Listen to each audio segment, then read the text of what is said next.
우리를 사랑하셔서 각양의 좋은 것들을 허락해 주시는 하나님께 감사드립니다. 주의 선하심을 믿고 하나님 앞에 간구하는 저희들에게 성령의 충만함을 허락하여 주옵소서. 주의 영으로 충만하여 주의 뜻을 분별하고 주의 뜻에 순종하면서 풍성한 안식을 누리는 복된 하루가 되게 하여 주옵소서. 거룩하신 예수님 이름으로 기도드립니다. 아멘. 찬송가 543장입니다. 543장입니다.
욥기 11장 1절부터 20절 말씀입니다.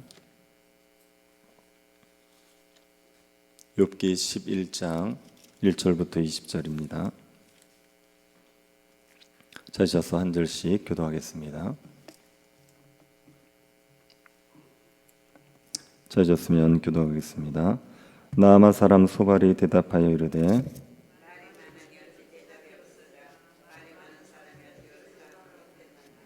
내 자랑하는 말이 어떻게 사람으로 잠잠하게 하겠으며 내가 비웃으면 어찌 너를 부끄럽게 할 사람이 없겠느냐.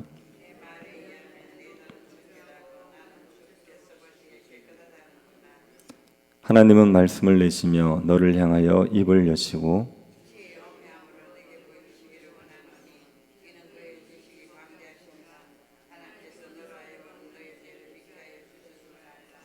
내가 하나님의 오묘함을 어찌 능히 측량하며 젖는 자를 어찌 능히 완전히 알겠느냐.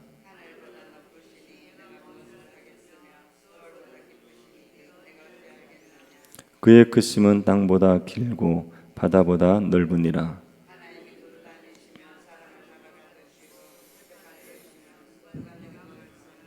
하나님은 허망한 사람을 아시나니 악한 일은 상관하지 아니하시는 듯하나 다 보시느니라.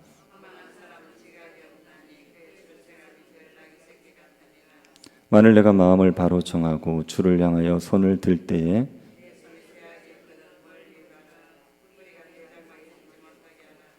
그리하면 내가 반드시 흠없는 얼굴을 들게 되고 굳게 서서 두려움이 없으리니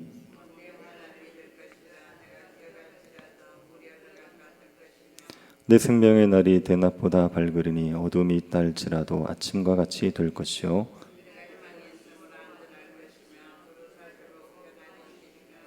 내가 누워도 두렵게 할 자가 없겠고 많은 사람이 내게 은혜를 구하리라. 그러나 악한 자들은 눈이 어두워서 도망할 곳을 찾지 못하리니 그들의 희망은 숨을 거두는 것이니라. 아멘. 욥은 고난당할 죄가 없습니다. 그런데 하나님께서 욥을 마치 악인처럼 다루시는 거죠. 욥은 그 하나님과 상대를 해야 됩니다. 그래서 너무나도 답답해서 자신의 답답함 그리고 절망감, 하나님을 향한 불평, 하소연 이런 것들을 하나님 앞에 쏟아내었습니다. 욥의 말을 들은 욥의 친구들 중에 소발이 이 욥에게 대답을 하게 됩니다. 엘리바스와 빌닷에 이어서 소발이 욥에게 말을 하는 겁니다. 소발의 말도 다른 친구들의 말과 다를 바 없습니다. 여전히 욥을 정죄하고 회개하라고 말하는 겁니다. 처음 욥에게 말했던 엘리바스는 욥의 죄를 우회적으로 정죄했습니다. 생각해봐라. 죄 없이 망한 사람이 누가 있겠느냐 이렇게 얘기하면서 욥이 죄 때문에 망했다는 걸 우회적으로 말했습니다. 그리고 나 같으면 하나님을 찾겠다라고 말하면서 욥에게 하나님을 찾으라는 말을 은근히 하는 겁니다. 그런데 빌닷은 엘리바스의 뒤를 이어 말한 빌닷은 욥이 죄 때문에 고난당한 것이라고 직설적으로 말해버립니다. 너의 자녀들이 주께 죄를 지어서 심판을 받아 죽은 것이다. 그렇게 얘기했습니다. 욥이 죄 때문에 고난받았다는 것을 직접적으로 말했죠. 그리고 욥에게 회개하면 하나님께서 다시 창대하게 해주실 것이라고 직접적으로 말했습니다. 빌닷이 직접적으로 말을 해도 욥이 자신의 죄를 인정하지 않고 자신의 의로움을 주장하면서 하나님을 향해 불평을 계속 늘어놓는 겁니다. 소발은 그 욥이 죄를 깨닫지 못하고 있다고 생각하는 거죠. 그래서 하나님이 욥의 죄를 깨닫게 해주기를 바란다고 말하는 내용이 오늘 본문의 내용입니다. 1, 2절 한번 보시겠습니까? 나아마 사람 소발이 대답하여 이르되 말이 많으니 어찌 대답이 없으랴. 말이 많은 사람이 어찌 의롭다함을 얻겠느냐. 소발은 욥이 너무 말이 많다는 겁니다. 말을 많이 하니까 자꾸 사람들이 반론을 하고 말을 많이 하니까 말로 죄를 짓고 있다고 하는 거죠. 욥이 그저 아무 소리 하지 않고 자기의 죄를 인정하고 회개하면 끝날 문제인데 회개하지 않고 계속 변명을 늘어놓으니까 죄를 더하고 있다고 말하는 겁니다. 3절을 보시기 바랍니다. 네 자랑하는 말이 어떻게 사람으로 잠잠하게 하겠으며 네가 비웃으면 어찌 너를 부끄럽게 할 사람이 없겠느냐. 욥은 자신이 의롭다고 하지요. 소발은 그것이 욥이 자기 행위를 자랑하고 있다는 겁니다. 자기 행위가 의롭다고 자랑할 수 있는 사람이 어디 있습니까? 그런데 욥은 스스로 의롭다고 자랑하는 것이죠. 그러니 어떻게 사람들이 가만히 듣고 있겠느냐 이렇게 말하는 겁니다.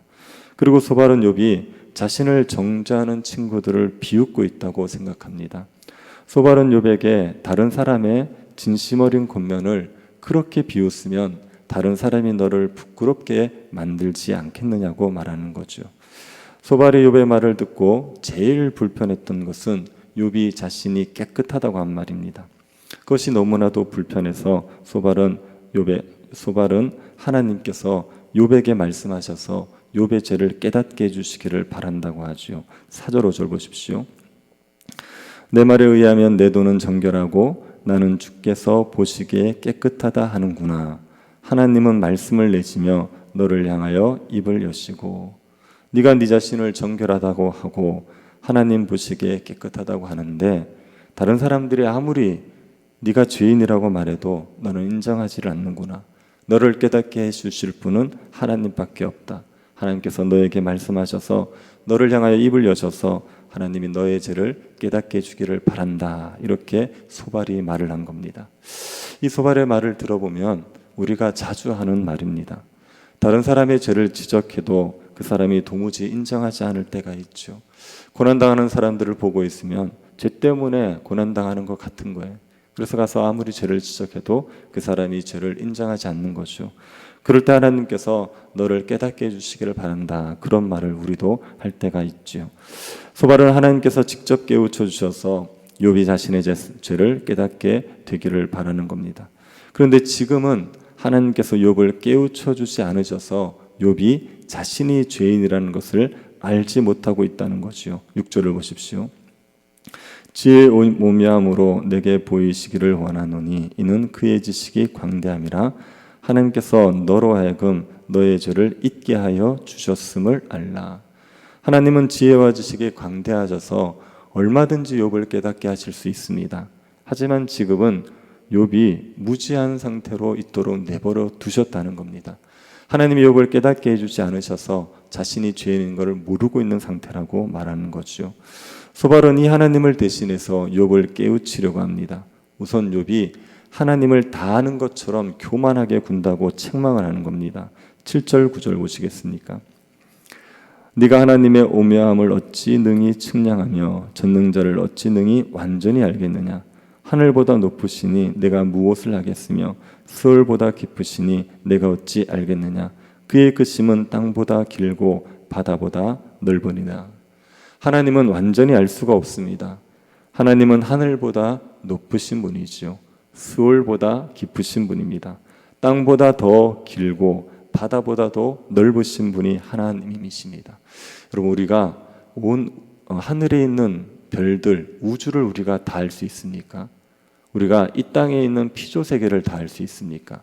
우리가 바다를 다 알 수 있습니까? 이 땅에 눈에 보이는 것들도 우리가 다 알지 못합니다. 그런데 이 세상보다 더 크신 하나님을 우리가 어떻게 다 알겠습니까? 근데 욥은 마치 자신이 하나님을 다 아는 것처럼 말한다는 거죠. 소발은 이런 욥을 하나님께서 심판하실 거라고 말합니다. 10절을 보십시오. 하나님이 두루 다니시며 사람을 잡아 가두시고 재판을 여시면 누가 능히 막을 소냐? 하나님께서 두루 다니시면서 사람들을 잡아 가두시고 재판을 여십니다.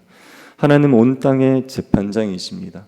하나님께서 재판을 하시면 그 누구도 하나님을 막을 수 없습니다.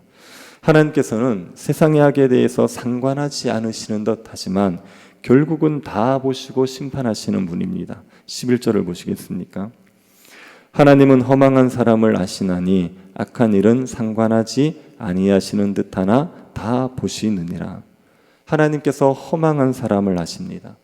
허망한 사람은 지각이 없고 들나귀 새끼 같은 사람입니다. 하나님이 세상을 심판하신다고 생각하지 않고 자기 욕심대로 살아가는 사람들이 허망한 사람들입니다. 짐승같이 사는 사람들입니다. 하나님께서 이런 사람들을 다 아십니다. 이들을 하나님께서 상관하지 않고 내버려 두시는 것 같지만 하나님께서 이들을 다 보고 계시고 결국은 심판하시는 겁니다. 소발은 지금 욥이 이 허망한 사람이라고 말하는 거죠. 들나귀 새끼처럼 지각이 없는 어리석은 사람이라고 말하는 겁니다. 하나님께서 심판하신다는 것을 모른 채 마치 자신이 하나님을 다 아는 것처럼 떠들고 자신이 의롭다고 주장하면서 하나님이 부당하다고 말하는 허망한 자라고 말하는 겁니다. 하나님께서 지금은 가만히 내버려 두시는 것 같지만 결국은 심판하실 것이다. 그러니 죄를 자복하고 용서를 빌라는 것이 소발의 말입니다. 소발의 말은 참 그럴듯합니다. 소발이 가진 하나님에 대한 지식은 옳습니다. 하나님은 사람들이 다 이해할 수 없는 광대한 분이십니다. 하나님은 온 땅의 사람들을 심판하는 재판관이시죠. 하나님은 악인들을 반드시 심판하십니다. 하나님에 대한 소발의 지식은 옳습니다. 그런데 하나님에 대한 소발의 지식에는 의인에게 고난을 허락하시는 하나님에 대한 지식이 없습니다. 소발은 의인에게 고난을 허락하시는 하나님을 모릅니다. 죄인을 심판하시는 하나님만 알지 의인에게 고난을 허락하시는 하나님에 대한 지식이 없습니다. 그래서 욥이 죄로 인하여서 고난당하는 것을 전제하고 욥을 정죄하고 있는 것이요. 소발은 욥에게 직접적으로 회개하라 압박을 합니다. 13, 14절 보시기 바랍니다. 만일 네가 마음을 바로 정하고 주를 향하여 손을 들 때에 내 손에 죄악이 있거든 멀리 버리라. 불의가 내 장막에 있지 못하게 하라. 욥이 하나님 앞에서 마음을 바르게 하고 하나님을 향해서 기도할 때 손에 죄악이 있으면 멀리 버리라고 하죠. 욥의 집에 불의가 있지 않도록 모든 죄악을 내어 버리라는 겁니다. 그러면 하나님께서 회복시켜 주실 것이라고 합니다. 15절 보시기 바랍니다. 그리하면 네가 반드시 흠없는 얼굴을 들게 되고 굳게 서서 두려움이 없으리니. 죄를 회개하고 나면 얼굴을 들 수 있을 거라는 겁니다. 흠없는 얼굴을 당당하게 들게 될 것이고 굳게 서서 두려워할 일이 없을 것이다 말합니다. 16절을 보시기 바랍니다. 곧 내 환난을 잊을 것이라 네가 기억할지라도 물이 흘러감 같을 것이며. 환난을 다 잊어버리는 거죠. 회개하면 모든 환난이 다 사라져버리고 환난에 대한 기억도 오래된 기억으로 남게 될 것이라고 말하는 겁니다. 17절입니다. 내 생명의 날이 대낮보다 밝으리니 어둠이 있다 할지라도 아침과 같이 될 것이요. 너의 생명의 날은 대낮처럼 밝아질 것이다. 욥은 지금 고난으로 삶이 어둠에 뒤덮여 있습니다. 그 어둠이 사라지고 대낮같이 밝은 날을 맞이하게 될 것이라고 말합니다. 그리고 욥에게는 희망과 안정과 평안이 회복될 것이라고 했습니다. 18절입니다. 네가 희망이 있으므로 안전할 것이며 두루 살펴보고 평안히 쉬리라. 지금 욥은 희망이 없습니다. 안전하지도 않습니다. 평안히 쉬지를 못합니다. 욥의 소원이 있다면 잠시라도 평안한 겁니다. 욥이 그토록 바라던 희망, 안전, 평안이 죄를 회개하면 하나님께서 회복시켜 주실 것이라 말하는 거죠. 19절입니다. 내가 누워도 두렵게 할 자가 없겠고 많은 사람이 내게 은혜를 구하리라. 욥이 누워도 두렵게 할 사람 없고 많은 사람이 욥에게 와서 은혜를 구하게 될 것이다. 욥이 예전에 누렸던 그 복된 삶을 회복하게 될 것이라고 말하는 겁니다. 죄를 회개하면 하나님께서 회복시켜 주신다. 다시 복을 누리게 해주신다. 그게 소발의 가르침입니다.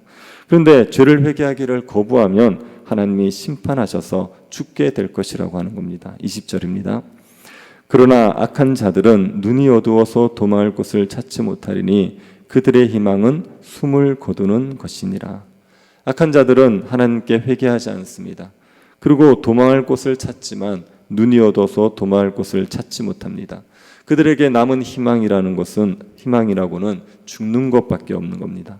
소발은 욥에게 죄를 회개하면 살겠지만 회개하지 않으면 죽는다고 말하고 있습니다.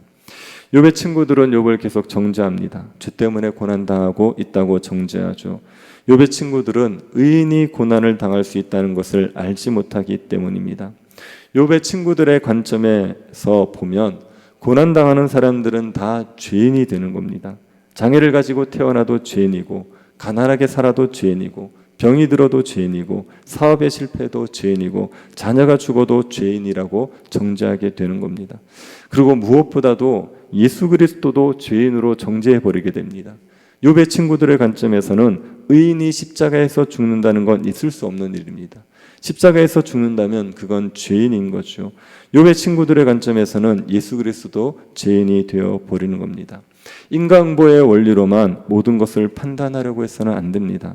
의인도 고난당할 수 있다는 것을 기억해야 됩니다.